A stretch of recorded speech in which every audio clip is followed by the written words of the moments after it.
Good. Well, let's get underway. The first thing I'd like to do is just to give an acknowledgement of country and to all our people on various lands that we're on, and to acknowledge the traditional owners of those lands, and give our respect to elders past, present, and emerging.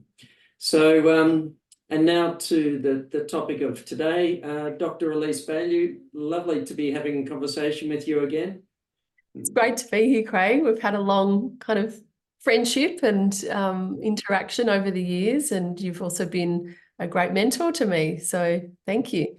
Yeah, well, we want to find out a lot about you and the work that you've been doing, not just with mindfulness, but philanthropy as well. So just a little bit by way of introduction. So originally trained in medicine at Melbourne University, specialised in psychiatry, and founded and runs the Mindful in May movement, and has a long-standing personal and professional passion for mindfulness and philanthropy. So mindfulness, Mindful in May has been tremendously successful.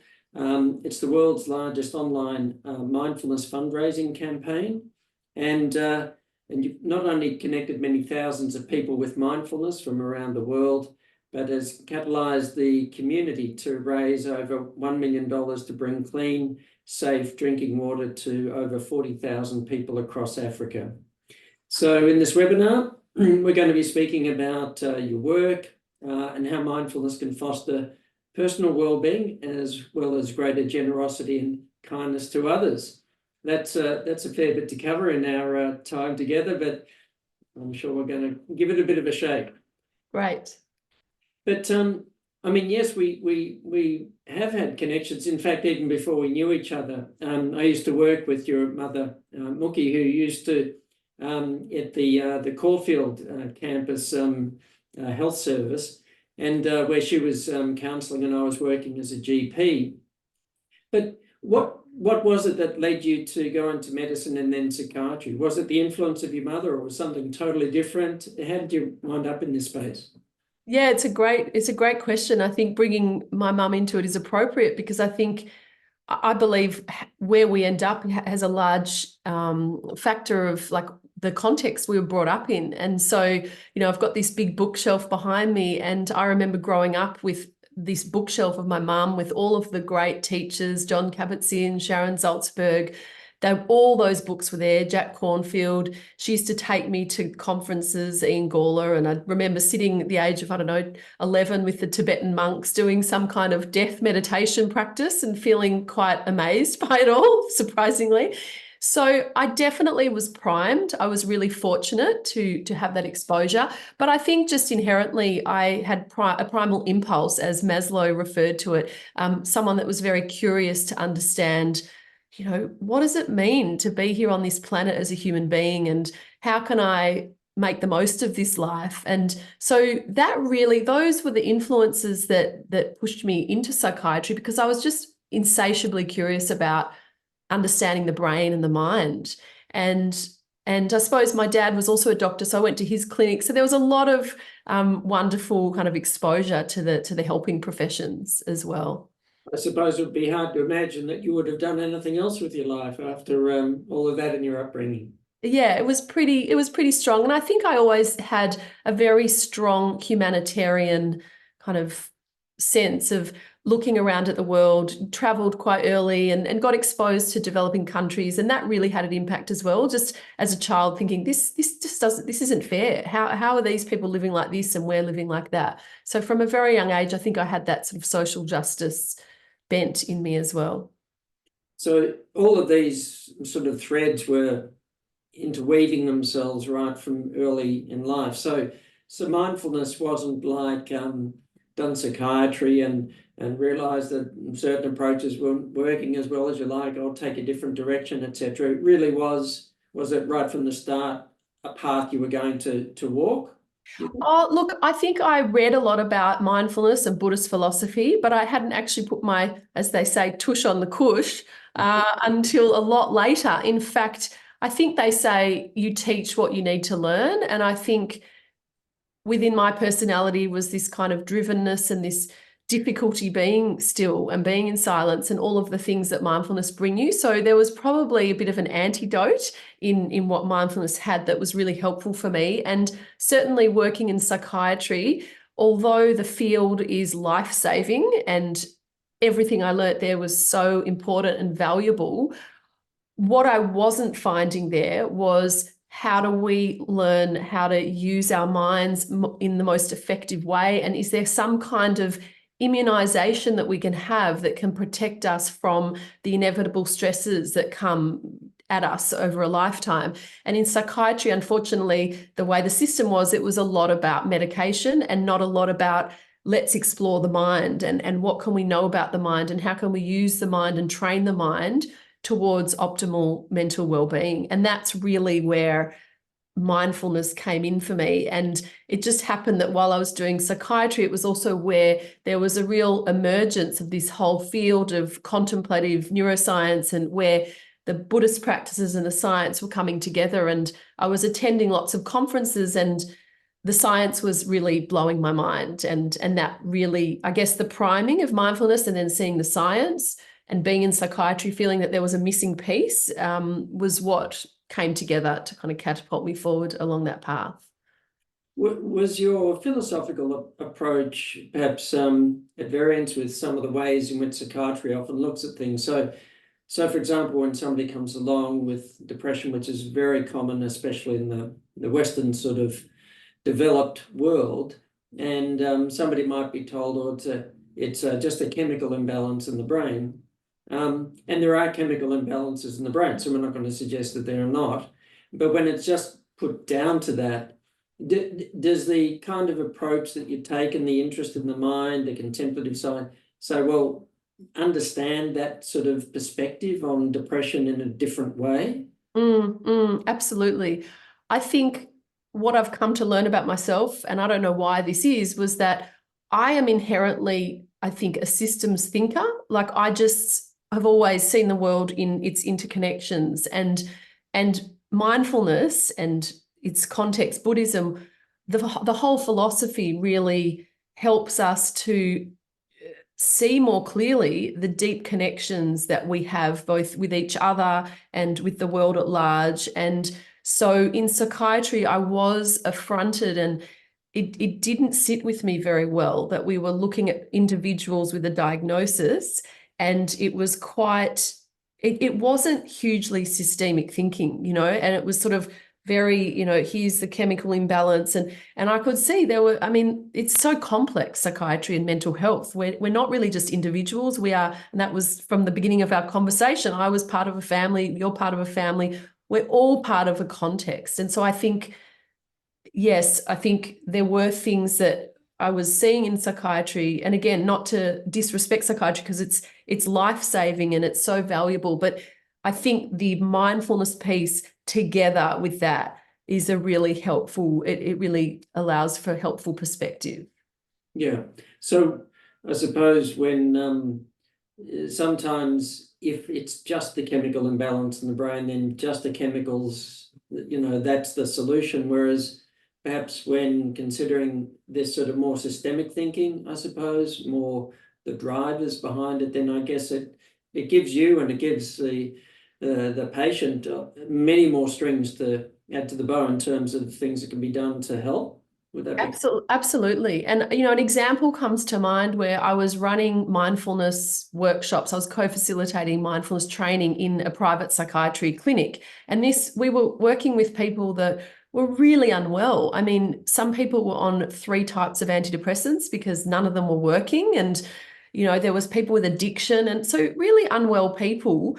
And I was actually quite amazed when I was running these programs that there were new perspectives that were coming for people. And this isn't to say that mindfulness is this panacea and, it fixes everything. Not at all. However, it was like a crack opened up, and so even this man who I remember was on 3 antidepressants and just had this hopeless mindset that is so characteristic of depression and self-loathing. And over the weeks, and he was so reluctant initially, and then over the weeks as he practiced, there were insights that came, and they were small, but they were sort of gaining a bit of momentum.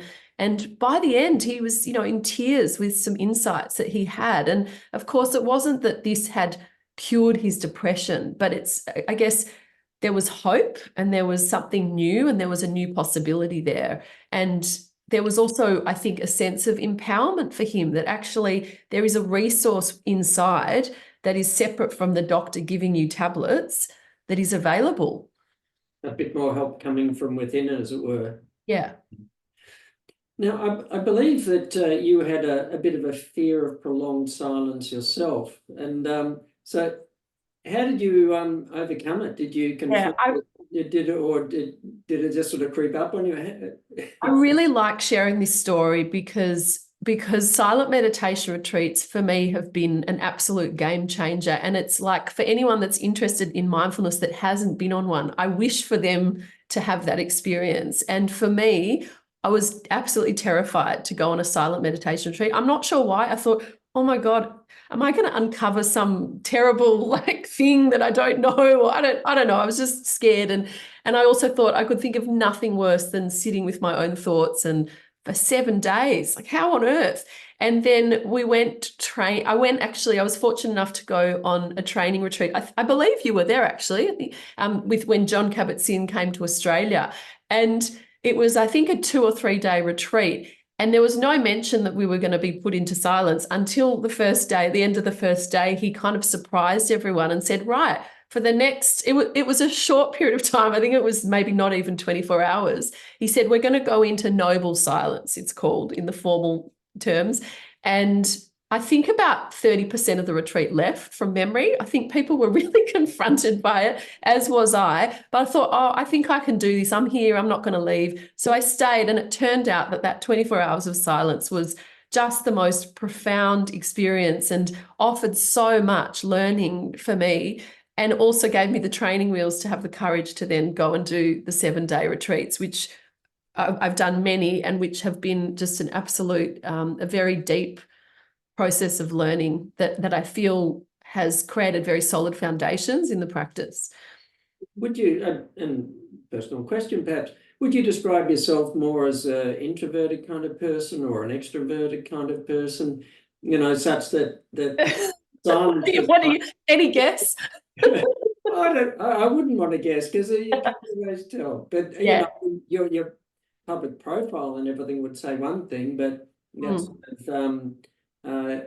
comfort, that you've brought in silence could suggest something else. But how would you describe it yourself? Oh, I do think I actually think I'm both. I'm not sure about the two sort of definitions and boxes in a way, but I definitely feel I do get energy from people. So I would say extroverted. So I'm less likely to be in my own cave for days inside, doing my own thing. So I suppose that was also a less common habitat for me to find myself in. Yeah, because there hasn't been a lot of research on this in the mindfulness space, but people with that sort of tendency to feel more comfortable just being with themselves often feel it easier to connect with mindfulness, and people, but we don't know if there are different kinds of personalities that are drawn. Have you looked at that? Is there much known? No, I'm not sure. It's a really interesting point, but one memory comes to mind of a teacher that I had on a retreat who was an ex-monk, and he was running the retreat with his wife at the time, who he'd married after leaving monkhood. And I said to him, God, he was in solo retreat for about 3 years or something. And I said to him, how do you do that? And he said to me, to be honest, I find it much harder to be in the real world. Being in relationship is so much harder than being on a solo retreat for me. And he was referring to obviously his more introverted tendencies. And so I think depending on our personalities, things can challenge us in different ways. Yes, I remember doing a leadership course, and we did all the Myers-Briggs, and I was asked, which are you, Craig? Do you think you're introvert or extrovert? I said, I'm not really sure. And she said, well, what really energizes you? And I just had this, came back to mind when I was in my early 20s as a medical student, middle of winter, and we had the mid-year break. And so I went down to Wilson's Promontory for 3 days by myself to hike, do the circuit of the prom. I was all by myself. I saw one person passing the other way on the track, and just as we passed, we said, "G'day, g'day." That was the only person I saw for 3 days. And when I came back from that, I was exhilarated. I just had this, boundless sort of energy. But for me, I didn't have the language of mindfulness in those days, but it was, the whole 3 days was so mindful, so present, so connected to the environment, etc. It was exhilarating. She said, "Yeah, introvert." So, I don't think the labels are always so helpful, but nevertheless, mindfulness, as you said in your apprehension, coming back to sit with yourself, to be with yourself, is not something we commonly do, not something we sometimes find very comfortable, especially when we're in times of stress, etc. Yeah, and I'm just constantly amazed by the wisdom that is there when we actually come back to ourselves and open up to stillness and presence, and things always arise that we're just not conscious of in the busyness of everyday life. And our lives are so complex now more than ever, whether you've got kids or not, or you've got a busy job, and there's the juggle, and we miss so much of that inner data. And I think that mindfulness is such a helpful way of just touching base and knowing what's there. Now, Mindful in May is a pet project that you started, some years back, and we'd love to hear more about that. And I've got to say that, being a lover of alliteration, and I can't help myself, so you were the very first person when we did Mindful May at Monash, was a kind of a play on that, and to invite you in to talk about the Mindful in May. So we'd love to hear, more about how that's going. But how for you did your mindfulness journey lead you to taking on something as big as this, as if you didn't have enough going on in your life, to start Mindful in May? How did you get to that point that you wanted to do that? I think it really speaks to the magic of mindfulness in being a really powerful revealer. And what I mean by that is that I was in psychiatry, and there were many things I was fascinated by within psychiatry, but there was also a sense of disillusionment around, this is not quite my vision of where, I want to be in terms of the impact and how I want to help people. And perhaps also personality-wise, I'm a very sensitive soul, and so probably that fit was a little bit of a mismatch in a way as well. And also didn't probably have the tools, which I've after that learned a lot about. But I think how it ended up happening was that there was a gap of where I was and where I wanted to be. And I was in pretty intensive mindfulness practice. I was going to retreats a couple of times a year, and was really had an intuition that I'm not sure where I'm going, and I'm not sure, where the place is for me, but I know this isn't quite right. So I'm just going to go and sit in stillness, and maybe that will help me. And it did, because I became just so fascinated and compelled by what I was learning. It was almost like that was the answer. That was the answer to the early questions I had about, what does it mean to be human? What is this mind? And so it took me to psychiatry, but that didn't really answer the questions or the longing I had. Whereas mindfulness and the incredible teachers I came upon along the way, it was like entering a whole new dimension and universe of the inner world. And so it was at a time also where technology was really changing very quickly. Social media was just a thing, like Facebook had just emerged. And I just saw an opportunity to try and get these tools out more broadly in a way that was affordable, because there were mindfulness courses that were about $500 or $800.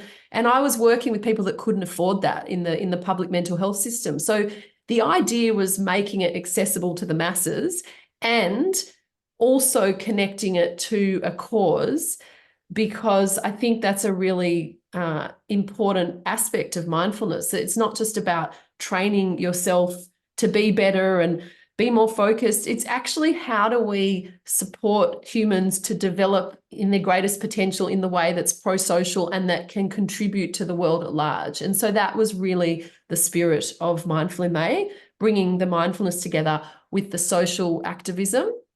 And it started off as an experiment. I had no idea what I was doing. I went down psychiatry. I sort of went to my boss and said, I want to drop down to part-time. And my colleagues were like, are you planning on having a baby? And I said, no, I'm not having a baby. I was having a baby. I just didn't know it was in the form of an online campaign, but that was, I call it my first baby. Now I've got 2 other babies as well. But yeah, so it was a bit of a playful, organic process, but mindfulness actually helped me in that process of reinvention, of taking the leap, tolerating the uncertainty, trusting myself more. And it was actually, yeah, it was not only the ingredient that I got inspired by that led to the creation of something related to mindfulness, but it gave me the tools to leap into the unknown, which I think was pretty terrifying for me. Well, I dare say terrifying for anybody. I mean, it's one thing to go and do some training on how to do this, that, and the other thing, but to actually just step into it. Was it a financial risk as well, or was it just... Yeah, no, that was the scary bit. That was really, leaving a stable career in psychiatry, and I managed to do that in a way that felt tolerable. So it was sort of going part-time, so I had a bit of income, and then I could create this enterprise. But then there was a point at which I had to take a leap, and I didn't have the financial security. So that was, it was scary to do that. But it's been, a lot of learning. It's not an uncommon thing that, somebody perhaps who doesn't really have experience with mindfulness, but, looking at it sort of superficially from the outside, are you just sitting down thinking about yourself the whole time on a cushion or on a chair or whatever? You should get up and do something useful with your time.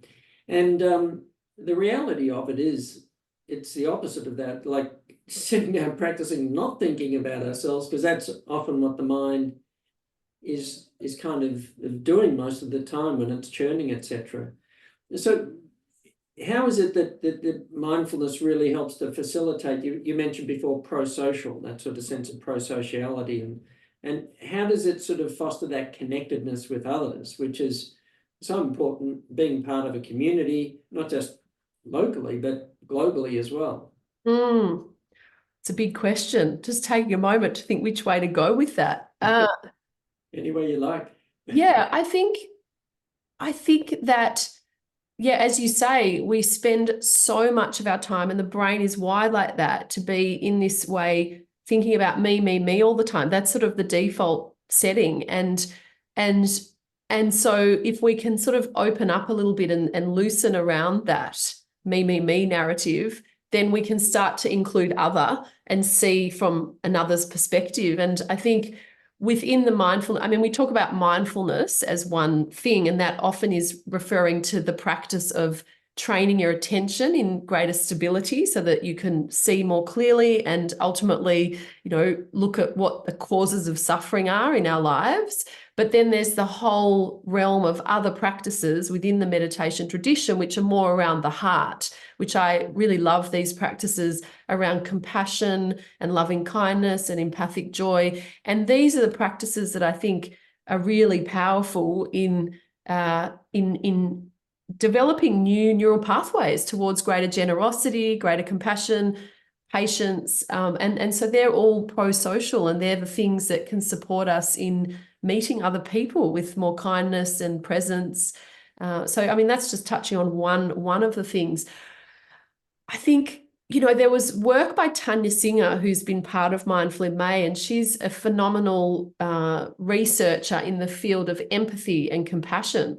And I was blown away by her research when I discovered that, this idea, because empathy and compassion is very much within the realm of this whole meditative practice, and discovering that empathy, which is feeling, experiencing the feelings of others when they're in pain, actually sets off our own pain pathways in the brain. And this is very relevant for any of the listeners in the health profession, that we can really fall into empathic distress. And this actually stops us from being connected to others, because we get burnt out. We actually can't, we're just trying to deal with the impact of trauma on ourselves. And so she looked at the difference between empathy and compassion and showed that when you meet someone else's suffering with compassion, which is actually first you have empathy, so I feel your suffering, but then there's an active move to look at wishing you well and a motivation to actually help alleviate your suffering.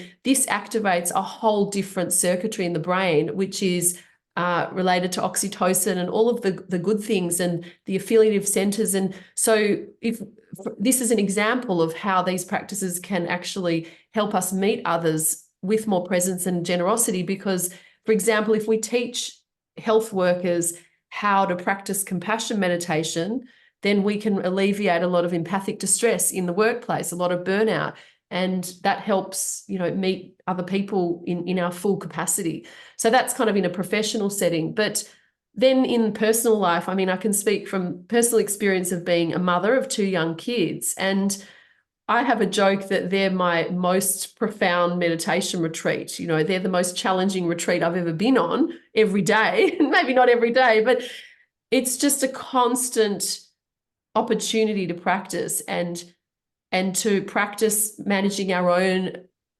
nervous system dysregulation. And mindfulness is really helpful for that, because when you're more present, you can sense what's going on at the moment and realize, okay, I'm really triggered and dysregulated. And I say to them, Mummy's really flipped her lid and I'm going to go to the other room and take a few breaths and I'm going to come back. So, I mean, and that's modeling something very powerful to them. And so then it's transmitting more mindfulness to the next generation as well. So that's a long answer to your question, but I think it's a fascinating topic and it goes in so many different directions. Well, in a world where so many more things are becoming or polarized, etc., there's sort of things that help to connect us. It's fascinating that whole step, like the very natural human experience of empathizing with how somebody is feeling. But it's like there's that fork in the road. Does it step into empathic distress if somebody else is distressed, or does it step into compassion? To actually realize there's a conscious ability to make that choice and to cultivate the ability to step one way rather than the other way. Yes. As you're saying, Debbie Ling at Monash, she works in the Department of Social Work at Monash, and she's done an amazing amount of work in this space as well. And we developed a course in compassion training for our medical students at Monash to help them with this, and for allied health professionals as well. So, because this is really important, but I dare say, not just if you're a health professional, but you're a parent. Or in any kind of relationship where us humans are really good at triggering each other and setting each other off. Yeah. That's right. So just for life in general. In terms of parenting, what does mindful parenting mean to you? What are some of the key sort of tips? We did have actually a webinar on mindful parenting a few months ago, but I'd be interested in your perspectives. What are some of the key messages or tips there? Because we've got some very hungry parents out there. I get a lot of questions from people doing Mindful MA about, oh, can I do this with my child? And do you do meditation with your kids? And how long do you do it for? And all of this kind of stuff. And I do meditation with my kids, and we often use it at bedtime, which I know many parents are doing now, which is wonderful. There's so many different places you can access that. But I actually feel that the more powerful thing is that it's really about sprinkling it through the whole day. It's not just that 5-10 minutes of meditation that you might do with your kid before bed. It's actually all of that mindfulness in everyday life. So for me, there's lots of different ideas and things, but one of the things I try and do a lot is with my own emotions, giving language to emotions, which is really mindfulness. It's being aware of what's happening. And I will often sort of, if I have an emotion, I will narrate what I'm feeling by a lot, like in my body as well. Oh, they might have a tantrum, like I'm feeling you know, my heart's racing, or I'm feeling, or when they do something that's naughty, or, you know, and I'm feeling angry, I'll say, oh, I'm getting heat up my chest. And I really speak to the physiological signs and symptoms of emotion, and then I give it the name. So I think it's all of that work that's really powerful for kids, as opposed to, you wouldn't want to be forcing them to sit and push meditation on them and make it this sort of thing that they have an aversion to later on. And then it's also just everyday life, moving through life and getting them to be present, like look at the autumn leaves and what can you hear, and just helping them, you know, which they're actually pretty good at and probably better at than us adults, at being present in their senses in everyday life. Yes, I dare say helping them to keep that alive rather than to lose it over time. Yeah. Often what happens is important part of so much of it seems to be what you're saying about modeling, what you model with your children.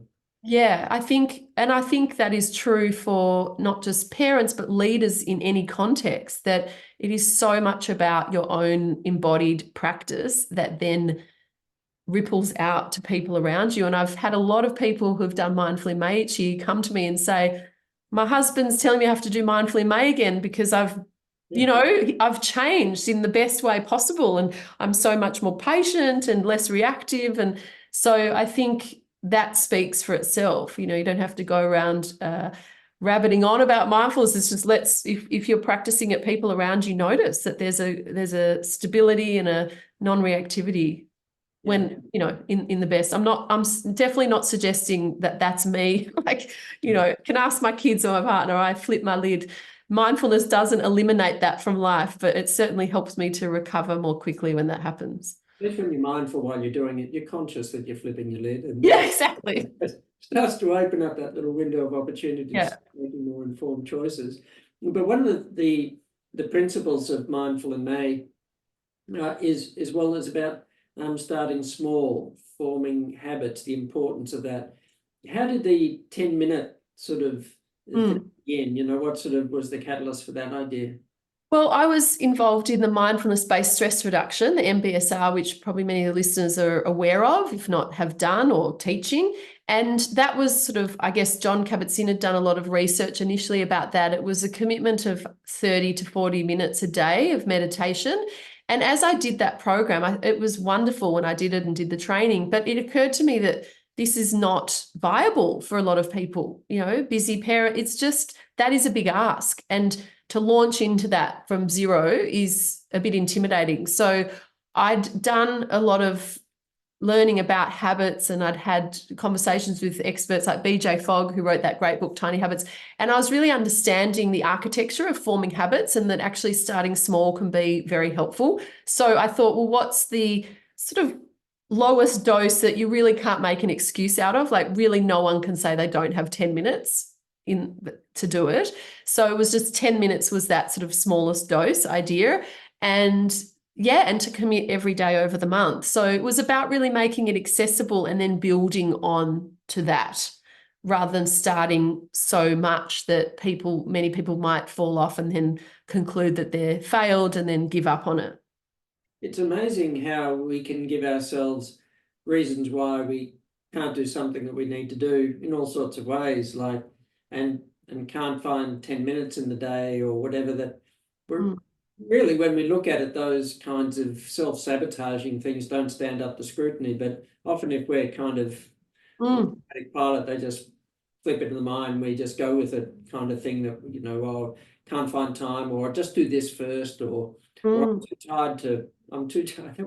That's one that often comes up. I'm too tired to practice mindfulness. And like when you think about it, too tired to sit in the chair and do nothing for 10 minutes. It's like, yeah, it's really interesting. I think what's also interesting is just the context we're living in right now with technology and this, you know, social media, and it's just becoming more and more intense. And now with AI, and, you know, as I heard one of these AI experts say, you know, we're ramping up the persuasion algorithms. And so we're really, for those of us who are engaged in technology as well in our life, there's a huge competition going on now of, you know, you say I'm too tired, and it's weird to think I'm too tired, I can't find 10 minutes to just sit and do nothing. But these algorithms are having such a strong impact on our lives. They're really hijacking the deepest, most primitive parts of our brains. And so to have some strength to not succumb to that in these times is truly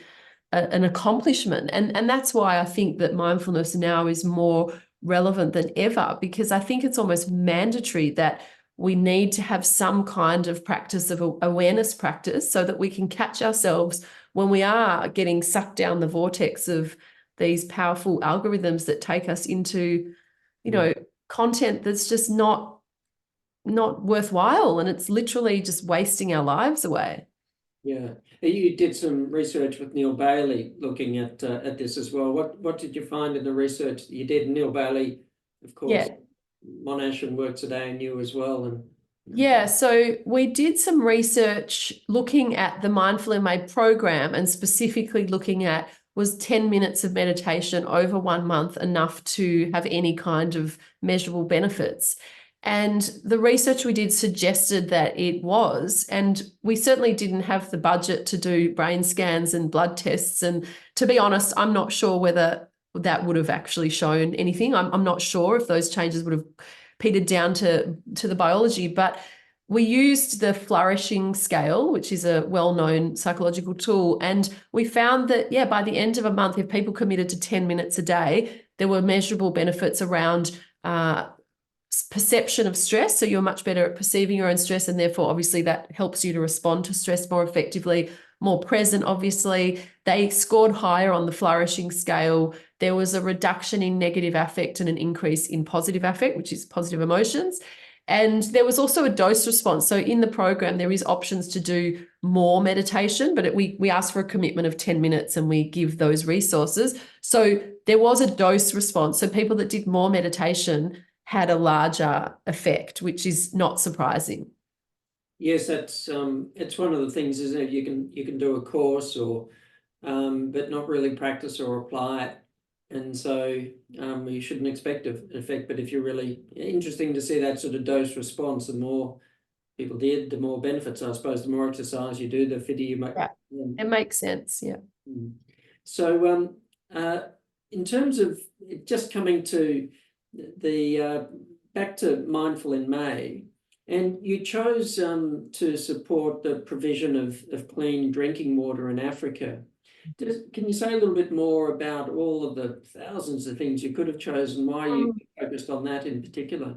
Look, to be honest, it was a combination of both a personal experience and then political reasons. So in my 20s, I was fortunate to travel in West Africa. I spent 6 months in West Africa. And the one thing that you notice when you land in West Africa, I'm not sure now, this was about 20 years ago, is that there are a lot of these yellow water cans that women are walking around with on their heads. And I didn't know what was going on. And I very quickly discovered this global water crisis. And I learned more and more about it. And just the fact that in these villages where we were living, there was no access to clean, safe drinking water, and kids were dying, and girls predominantly were not being able to go to school because they were walking the entire day to go and collect water and bring it back only to do it again the next day. So illnesses, lack of education. And I just thought, I just can't believe that in this world we're living in, even now 20 years later with so much more technology, this is going on, that people actually don't have access to our most basic human need apart from oxygen. And so it just felt like a very basic, simple, no one can debate this. This is not a political matter about nations and, whatever, wars, etc. So I think no matter what country you're from, you can agree that this is a pretty dire situation.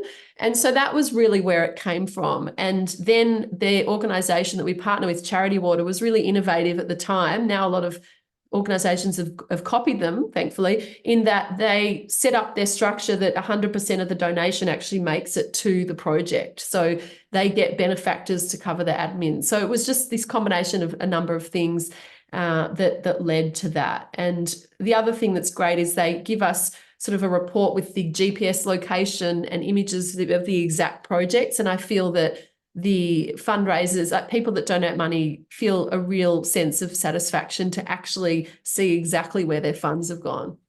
Yes, much different to just sending it off somewhere and not seeing the actual fruits of that. Are there any particular highlights of the program this year that you wanted to sort of mention? Look, this year we're replaying the best of MIM. So it's been running for over a decade. So this year, the program, we have actually pulled together the most popular and the most loved interviews from the last decade into one program. So we've got really, I mean, it's mindfulness in all kinds of domains. So we have Tara Bruck, who's talking about sort of mindfulness in relationships, Havel Hendricks, who's not specifically a mindfulness teacher, but really it is about mindfulness in marriage and intimacy. We have parenting experts, mindfulness parenting experts. So it's really, there's something for everyone there. And it's also, I get asked a lot, oh, is it okay? I've never meditated before. But then I have people saying, oh, I've meditated for 20 years. And somehow this program meets the needs of both those spectrums, because I think, as I think you would relate to, and I know for myself, that you can hear something once, but you hear it again at different times in your life and it lands differently and you take different things from it. So yeah, it's really about bringing mindfulness into everyday life, not just the 10 minutes of meditation a day.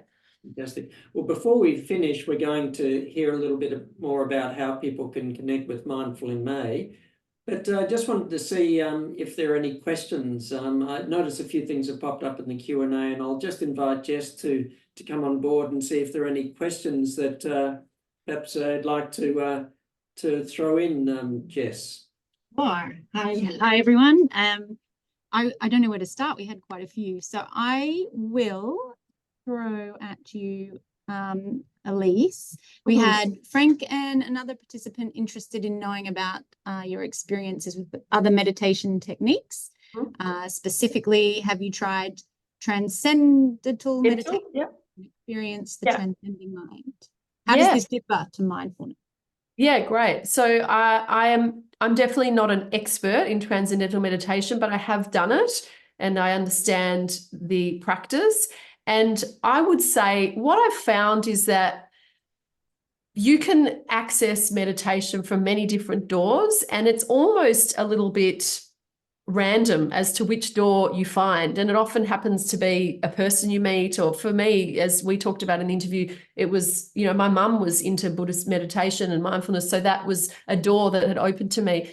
I think that they all lead to a very similar place, which is, you know, getting beyond a sense of the self and sort of experiencing the truth of interconnection and the interdependence that we all have. And so I think it's great to try different meditations, and some people will gravitate towards one or the other. And I think as long as you find one that lands and keep pursuing that, then it will take you to the same place. I don't know what you think, Craig. I'd love to. Oh, I would very much agree with the things you were saying. I suppose, you know, that mantra meditation, which TM's a form of it, has got quite a rich history in cultures of East and West, but so have the principles of mindfulness as well. But different paths to coming back to the same point, I think, is perhaps an important way to look at it. And you said before, getting beyond the self and all this me thinking, which, you know, meditation of all sorts of can help us to get beyond that. But very interesting question. What else, Jess? I'm going to combine a few because there was a few that sort of shared overlapping. Could I add one more thing to that? The question, I think for me, the reason also why I became so sort of fascinated with mindfulness was that, and I'm not sure about this, I'm sure there is a lot of research with transcendental meditation, but I just became immersed in the science and the research that was coming out around mindfulness and brain changes and what was happening. And I'm sure there is that with transcendental, but I'm not sure how much. So that would be an interesting thing to explore as well. Yeah. I think some of the early research from Herbert Benson in the 1980s, a lot of that was with TM or variations of that, which he was experimenting with. But yes, since the sort of modern revival, the great majority has certainly been on mindfulness, and I think that is one of the big drawing factors. Yes, Jess. We've got, so Austin, he works in the field of international relations and interested in how mindfulness can address these major societal issues like climate change and inequality. He referenced scholars that work in the realm of population, ecologies, and economics. So how effective mindfulness can be globally if only a few countries adopt it. And additionally, yeah, let's start with that one. How does mindfulness influence society's response to these global crises? I can have a stab at that one. Yeah, no, you're no, please do. Yeah, it's a big question. It is. Well, can I speak to my own personal experience? Because I think that's actually probably a good place to speak from in terms of the global crises going on, whether that's political, Black Lives Matter, climate. I think that for me, the question is, how can I be useful as an individual in the context of all these crises? And what's come up very strongly for me over time is this balance of being present and engaged with what's going on, but not falling into complete overconsumption in a way that I become traumatized and not able to actually function effectively and in a balanced, non-reactive way. So there's an interesting, I think mindfulness is relevant here in terms of how it can help you balance this very sensitive sort of seesaw of how to stay engaged and present to the suffering in the world, but not become, and it kind of links to the empathic distress conversation we're having, not become distressed to a point that you are not able to function and contribute and think clearly and offer solutions. So that's one piece that I feel has been a personal kind of awareness for me around, you know, and having been to, I remember going to the Emergency Climate Summit here in Melbourne, and there was a period where I noticed I was really getting quite distressed and staying up late at night reading. And then it was the mindfulness that helped me go, hang on a sec, you've tipped over the edge here. Like you're losing your ground, you're becoming too activated, and this isn't helpful. And so sort of had to bring boundaries back in to modify like how I was engaging, and then look at like, how can I be most helpful or functional in this space? So I don't know if that speaks exactly to what Austin was saying, but that's from my own personal experience. Did the mindfulness help to maintain the kind of objectivity, balance that you needed to appraise, you know? Yeah, I think it was the mindfulness helped me to sense that actually I was almost verging on anxiety, you know, around these issues, and that wasn't helpful for me at that time, and that wasn't actually, like, I think it's okay. It's, you know, you have to be engaged, and these things do create a feeling inside, and it's normal to have anxiety in relation to these global issues. But I think that we do need to be mindful of regulating ourselves and our nervous system so that we don't get, you know, overwhelmed and staying up with insomnia and not being able to actually meet them with an effectiveness. And yeah, and I think there was something in there also about anger, which I think is a really interesting topic, which is probably like a whole webinar in itself in terms of anger and mindfulness and yeah. But I think also anger is, again, like anger is a powerful force, and I think it's a sign, and it's important for us. It shows us that something's happening that's violating what we think is okay. But at the same time, if we don't have awareness of the anger when it comes up, then we do stupid things. And you can see that all over the world at the moment, you know. So fascinating thoughts, and I agree, Elise. It could be a whole webinar in itself, such an important topic. Jess, we got time for one more question. Oh, well, it was around where can people find you, Elise, and where to follow. So I'm going to pop the Mindful in May web link in. Yeah, it's just mindfulinmay.org is where the campaign is and where people can find out and register. And you can put in mindfulinmay.org. I think it's easier for people to just, mindfulinmay.org is the easier, and then it directs them to that. And then outside of Mindful in May, you know, I offer other programs, and I've got the book, The Happiness Plan, which is a runoff of Mindful in May for people that might be listening to this after May. And yeah, that's where they can find out more about it. Yeah, we don't want to be in a dream world and miserable for 11 months of the year and then just reconnect once a year. Exactly.